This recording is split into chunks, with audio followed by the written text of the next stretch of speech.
Hello students, welcome to my channel grade board.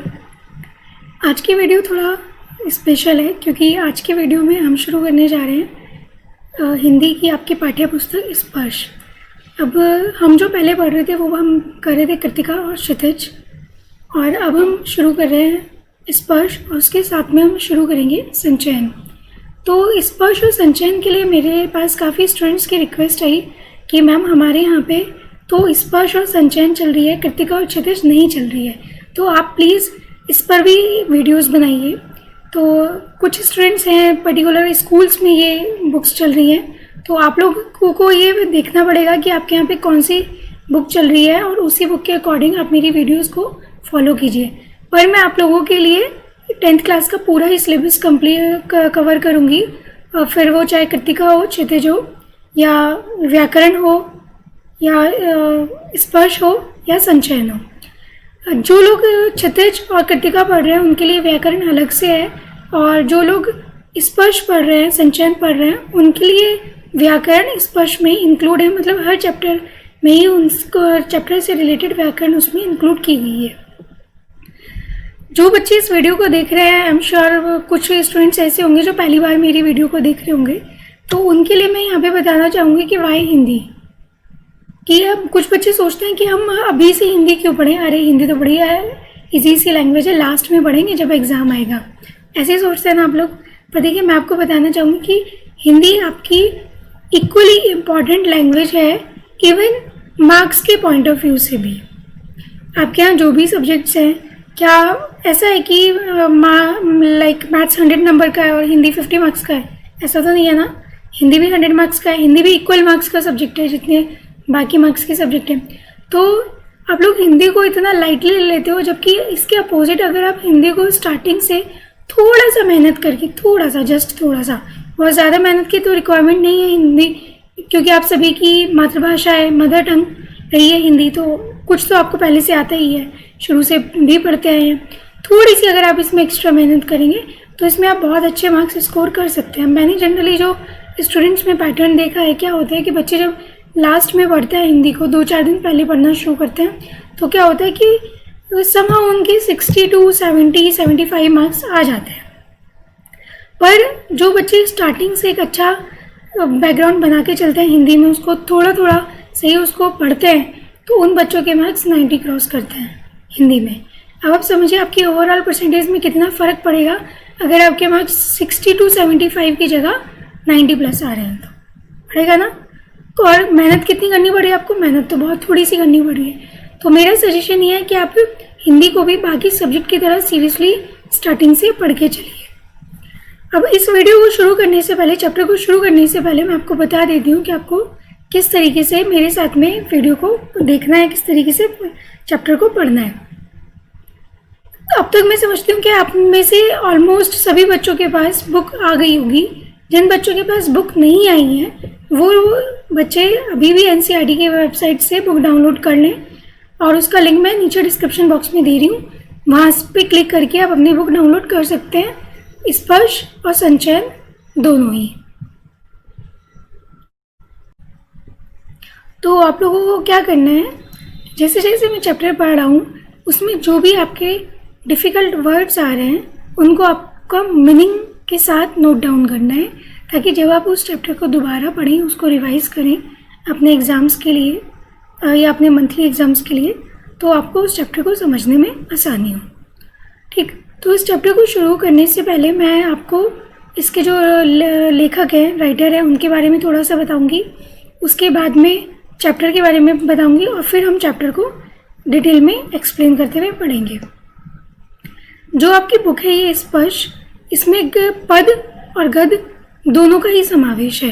पहले पद दिए हुए हैं और उसके बाद गद के चैप्टर्स हैं। स्पर्श की खास बात यह है कि स्पर्श की जो लैंग्वेज है वो काफ़ी इजी है और भारत के विभिन्न प्रांतों से ली हुई लैंग्वेज है। मतलब इसमें जो आपके राइटर्स इंक्लूड करे गए हैं, भारत के विभिन्न प्रांतों से जो राइटर्स हैं उन सबकी रचनाओं का इस बुक में समावेश है। तो हम इसमें 1 by 1 सभी के चैप्टर्स के बारे में पढ़ेंगे। तो चलिए आज का चैप्टर हम शुरू करते हैं, जो कि है साखी, और इसको लिखा है कबीर दास जी ने। तो इस चैप्टर को शुरू करने से पहले कबीरदास जी के बारे में थोड़ा सा जान लेते हैं। जानने का से हमें क्या बेनिफिट होता है कि चैप्टर क्या है, चैप्टर में क्या होने वाला है, राइटर कौन है, क्या उनका व्यक्तित्व है, उसके बारे में जब हम जान लेते हैं तो हमें उस चैप्टर को उनके द्वारा लिखी हुई रचना को समझने में काफ़ी आसानी हो जाती है।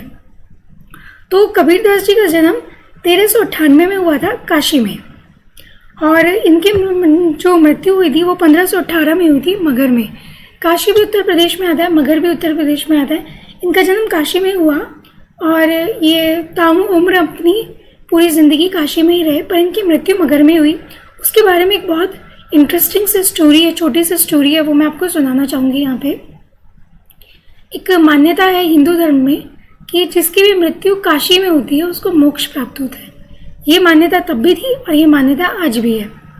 तो कबीर एक ऐसे कवि रहे हैं, एक ऐसे लेखक रहे हैं जिन्होंने जिंदगी भर धर्म के बाहरी आडंबरों पे गहरी चोट की है, उनका विरोध किया है। तो जब उनको ये बात पता चली कि लोगों का ऐसा मत है कि काशी में जिसकी मृत्यु होती है उसको मोक्ष प्राप्त होता है, तो उन्होंने दुनिया को ये दिखाने के लिए कि मुझे काशी में ही मोक्ष नहीं मिलेगा, जिस मनुष्य के कर्म अच्छे होते हैं उसको कहीं भी मोक्ष मिल ही जाता है। तो ये दिखाने के लिए वो अपने अंतिम समय में मगध में जाके रहने लगे और वहीं पे उनकी मृत्यु हुई। तो इस तरीके से कबीर के बारे में हमने देखा कि इनके जन्म 1398 में हुई थी काशी में, और उनका जो मृत्यु हुई थी वो 1518 में हुई थी मगध में। टोटल 120 वर्ष की आयु इनकी थी, और इनके जो गुरु थे वो थे स्वामी रामानंद जी। और इनका जो जन्म हुआ वो एक ऐसे समय में हुआ जिस टाइम पे समाज में हमारी राजनीतिक धार्मिक क्रांतियाँ एकदम चरम सीमा पर थी। तो उन क्रांतियों में कबीर का एक बहुत बड़ा योगदान रहा है। उन्होंने अपनी कविता से समाज पे गहरी चोट की है, उसमें एक सामाजिक चेतना जगाई है लोगों के मन में। और इनकी जो कविता होती थी ना वो बड़े आराम से हमारे हृदय में उतर जाती थी, बड़े आराम से समझ में आ जाती थी। क्यों? क्योंकि कबीर ने हमेशा ही शास्त्रीय ज्ञान के कंपैरिजन में अनुभव ज्ञान को ज़्यादा वरीयता दी है। उनका ऐसा मानना था कि अनुभव जो मनुष्य का होता है, जो उसका एक्सपीरियंस होता है, वो ज़्यादा बेटर होता है जो बुक से पढ़ी हुई हमारी चीज़ें होती हैं उनके कंपैरिजन में, जो हम बुक से पढ़ के सीख रहे हैं। तो कबीर की रचनाओं में हमें दो चीज़ देखने को मिलती हैं। पहली चीज़ तो ये कि उन्होंने समाज के जो धर्म के बाह्य आडंबर हैं, बाहरी दिखावे हैं, उन पे गहरी चोट की है। दूसरी चीज़ उन्होंने आत्मा और परमात्मा के मिलन पे और उनके विरह पे, मतलब विरह मतलब बिछुड़ना, उनके बिछड़ने पे और उनके मिलन पे भी काफ़ी गीत लिखे हैं। अब इनका मानना था कि ईश्वर एक ही है, निर्विकार है। निर्विकार मतलब बिना किसी आकार के, और अरूप है मतलब उसका कोई रूप नहीं है। और इन्होंने अपनी जो बात थी उसको जन चेतनाओं में, जन भावनाओं में पहुंचाया है, कैसे शब्द और साखी के माध्यम से। हमारे पास जो हमारे चैप्टर में है वो साखी है, तो हम आगे उसके बारे में पढ़ेंगे।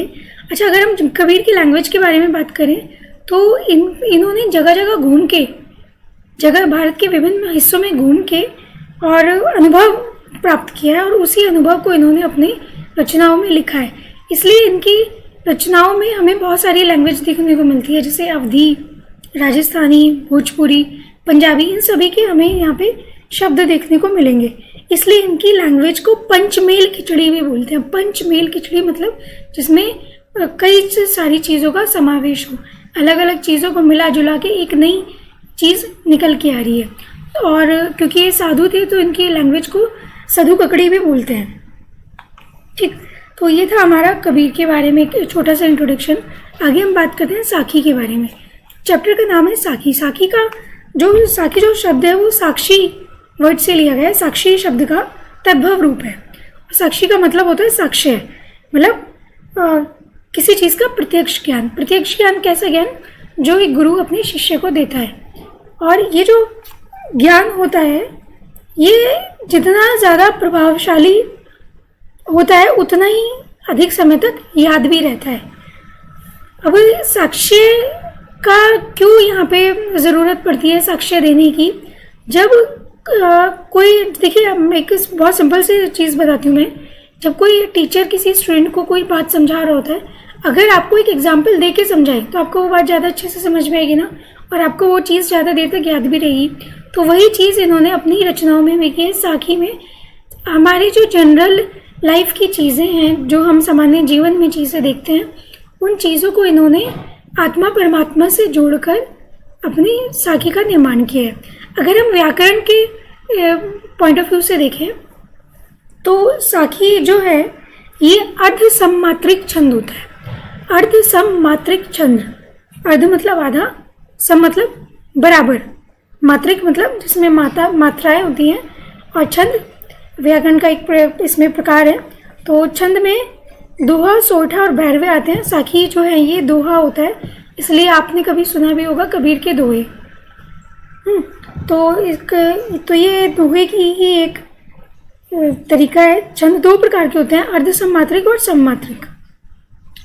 तो सममात्रिक छंद में जो आते हैं उसको आप इस तरीके से याद कर सकते हैं, चा रो गीत हरी। चा मतलब चा से चौपाई, रो से रोला, गीत से गीतिका और हरी से हरी गीतिका। और इनमें सब में जो होती हैं वो मात्राएं किस तरीके से होते हैं, चौपाई में 16 मात्राएं होती हैं, रोला में 24, गीतिका में 26 और हरी गीतिका में 28 मात्राएं होती हैं। अब मैं आपको यहाँ पे समझाती हूँ कि ये मात्राएं कैसे काउंट होती हैं। जैसे कि मैंने आपको बताया कि ये जो साखी है वो दोहा है, और दोहा क्या है, अर्ध सममात्रिक छंद है। तो अर्ध सममात्रिक छंद में 13 और 11 मात्राएं होती हैं। किस तरीके से, पहले और तीसरे चरण में 13 मात्राएं होती हैं।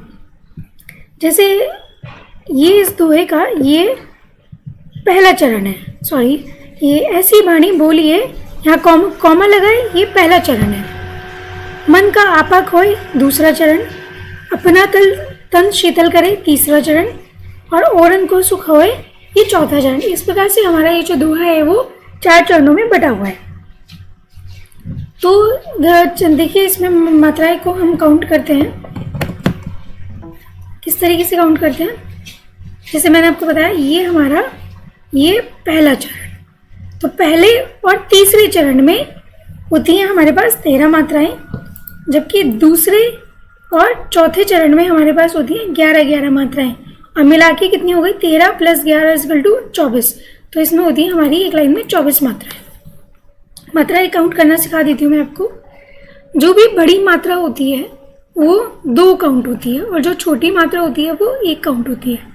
तो ये कौन सी मात्रा है, ये बड़ी मात्रा है, ए पे जो लगी हुई है, तो ये 2 काउंट होगी। से पे जो लगी हुई है ये भी बड़ी ई की मात्रा है, तो 2 और 2 4।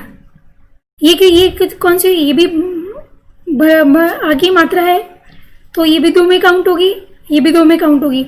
तो 2 और 2 4 यहाँ पे हो गई थी, 2 6 और 2 8। ये कौन सी मात्रा है,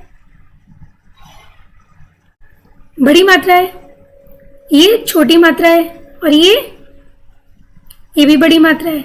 2 2 4 2 6 2 8, तो 10 और 10 और 11 और 2 13। ठीक है, इस तरीके से पहले चरण में हुई हमारे पास टोटल 13 मात्राएं। अब इसमें देखते हैं 11 मात्राएं कैसे। कि जहाँ मात्रा नहीं है वहाँ पे 1 चरण काउंट होता है, सॉरी 1 मात्रा काउंट होती है। तो 1 2, बड़े मात्रा है तो 2 मात्रा 4, 2 6 2 8 2 10 और 1 11। ठीक, तो पहले चरण में हुई हमारे पास 13 मात्राएं, दूसरे चरण में हमारे पास हुई 11 मात्राएं। इसी तरीके से ये जो नीचे की लाइन है इसकी मतलब इसका तीसरा चरण और इसका चौथा चरण है, इसकी मात्रा काउंट करके आप मुझे कमेंट सेक्शन में लिख के बताइए कि आपको ये समझ में आया या नहीं आया। तो ये तो था हमारा व्याकरण के पॉइंट ऑफ व्यू से। अब हम शुरू करते हैं अपना चैप्टर साखी। ऐसी वाणी बोलिए मन का आपा खोए, अपना तन शीतल करे औरन को सुख होए। वाणी मतलब बोली, आपा मतलब अहंकार, खोई मतलब खोना, शीतल मतलब ठंडा करना, औरन मतलब औरों को, और होई मतलब होना। तो मैं यहाँ पे आपको जो भी वर्ड्स बता रही हूँ, जो भी आपको मीनिंग बता रही हूँ, आप उसको नोट कर लीजिएगा ताकि आपको आगे इसको पढ़ने में आसानी रहे।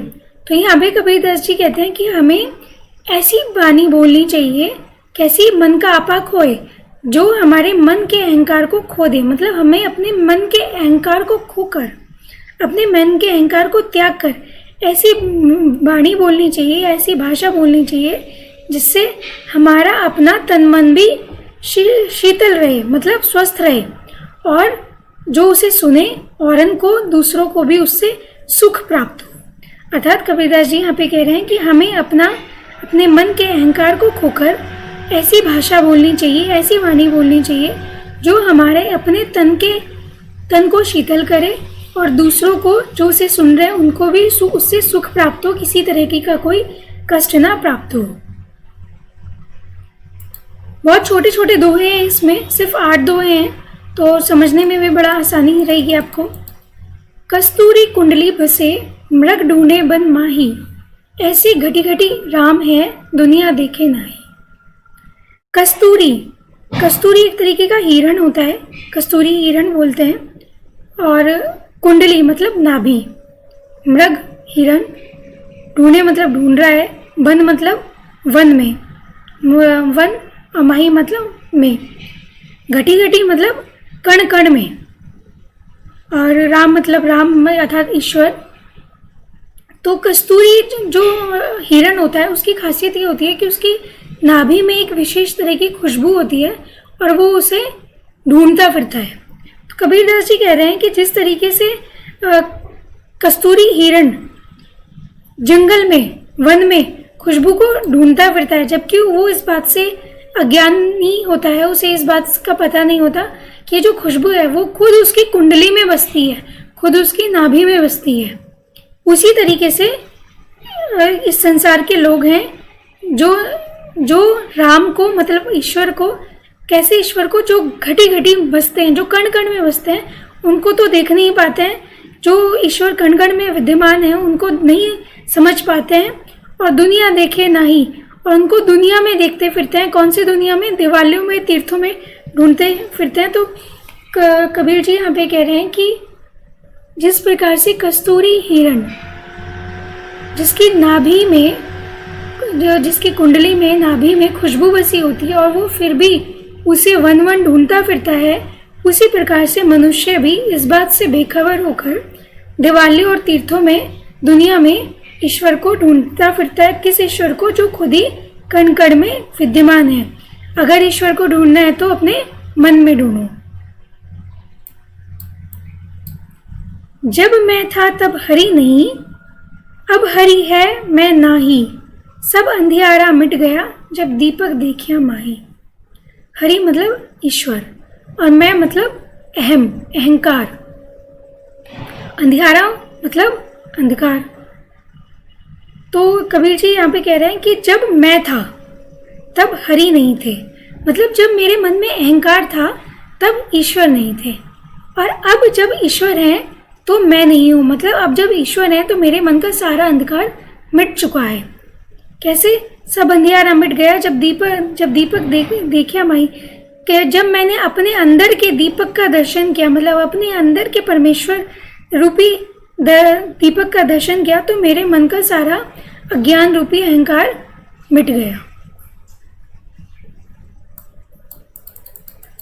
सुखिया सब संसार है, खाए अरु सोवे, दुखिया दास कबीर है, जागे अरु रोवे।